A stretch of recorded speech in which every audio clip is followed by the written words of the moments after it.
recommend watching that first.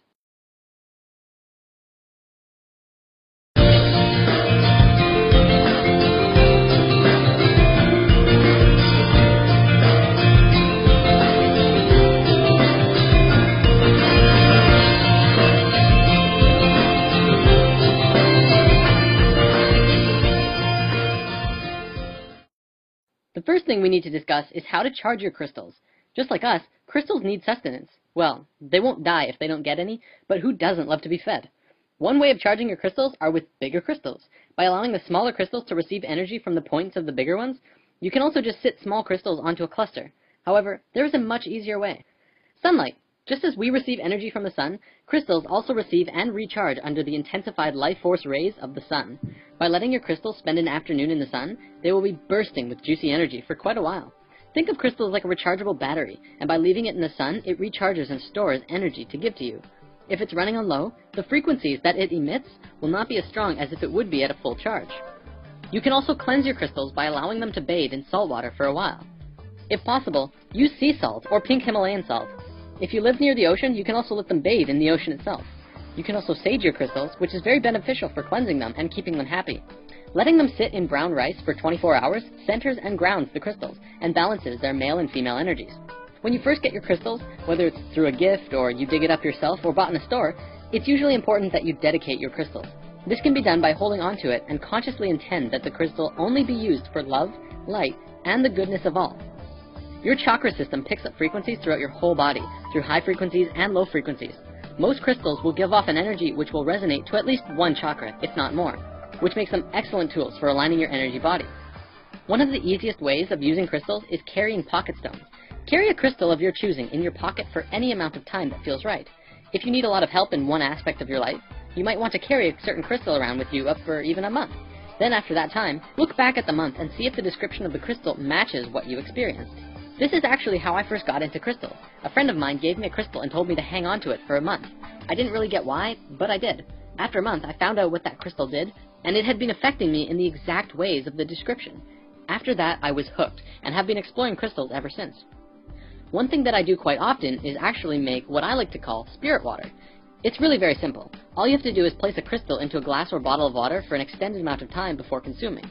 Usually it's recommended that you wait 24 hours before drinking the water, but even several hours will yield slight changes in the water, especially if you meditate with the water. You can also leave the water out in the moonlight or sunlight for a day before consuming while the crystals are in the water. If you really want to get creative, try mixing and matching crystals in the water. For one day you could put in an amethyst, and the next you could put in citrine. This actually goes to the phenomenon of water that researcher Masaru Emoto had been studying and researching for a very long time. The phenomenon in which water that had been blessed froze into beautiful crystals, and the water that was projected negatively onto froze into gross or ugly crystals. Now, we have an entire lesson about water coming soon, because I know a lot of people want to discuss that, so in the meantime, we won't be going into this at this time. The reason I bring this up, though, is that this does grant you an opportunity to try this for yourself.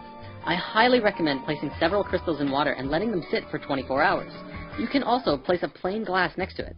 If you want to, meditate with the crystal water and project love and health into the water. Then, drink the water and compare the difference yourself. I have done this many times, and I can always feel the difference. And from the people I've talked to who have done this as well, most people do. In my experiences, this rejuvenated water is smoother and cleaner than it is when you first pour it. So putting crystals into your drinking water is a very good way of keeping your body hydrated with some living, healthy water. Crystal grids. Many of you may have seen the YouTube video Spirit Quest 10.5. In this video, Jordan demonstrates how to make a crystal grid around your house and what it's used for.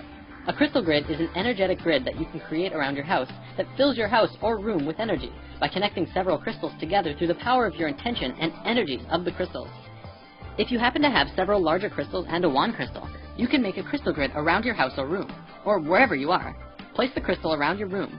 The crystals do not have to be in a geometric pattern, but if they are, it will only serve to strengthen the grid. Consciously connect all of the crystals together using a wand crystal. You simply have to point the wand at a predetermined master crystal, usually a quartz, or something bigger than the rest. While holding onto the crystal in your mind, then move the wand to point it to the next crystal, and draw a connecting line in your mind. Then continue to make lines between it and the other crystals.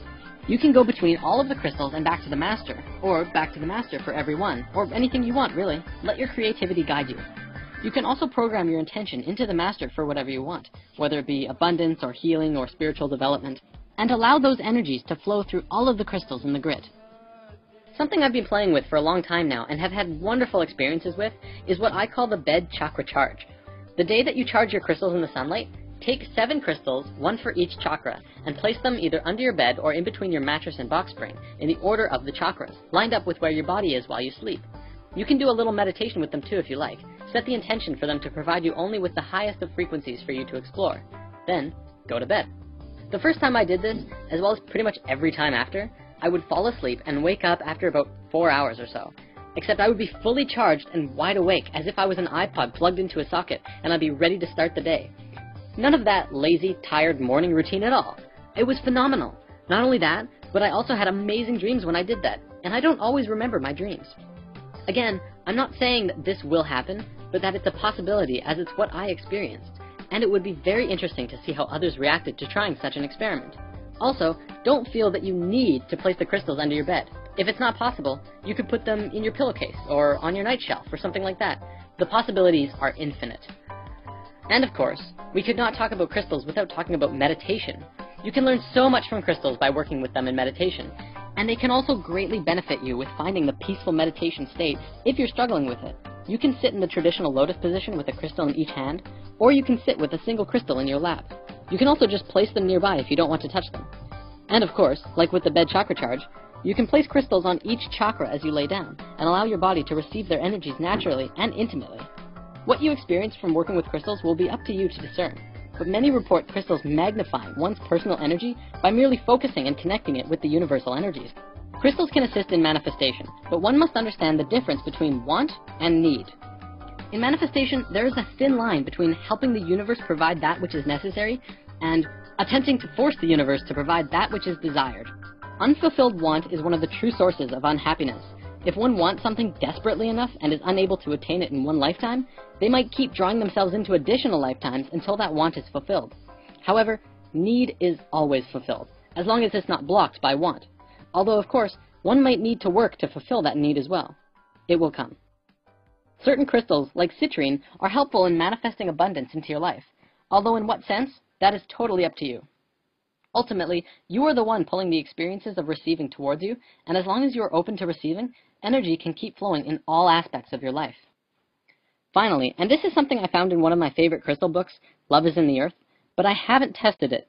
Supposedly, gasoline mileage has been enhanced by placing a quartz crystal on the carburetor or on the fuel line. Increases of up to 50% have been reported. Mechanical portions of the automobile have also been treated by placing a crystal on or towards the equipment. There has been many reports of crystals that have been placed in automobiles to encourage the protection and safe passage of the drivers and passengers, as well as maintaining the vehicle itself. Whether you're skeptical of crystals or not, you gotta admit there's something absolutely magical about them. And hey, why not just pick up a few just to find out? You won't know until you experience it.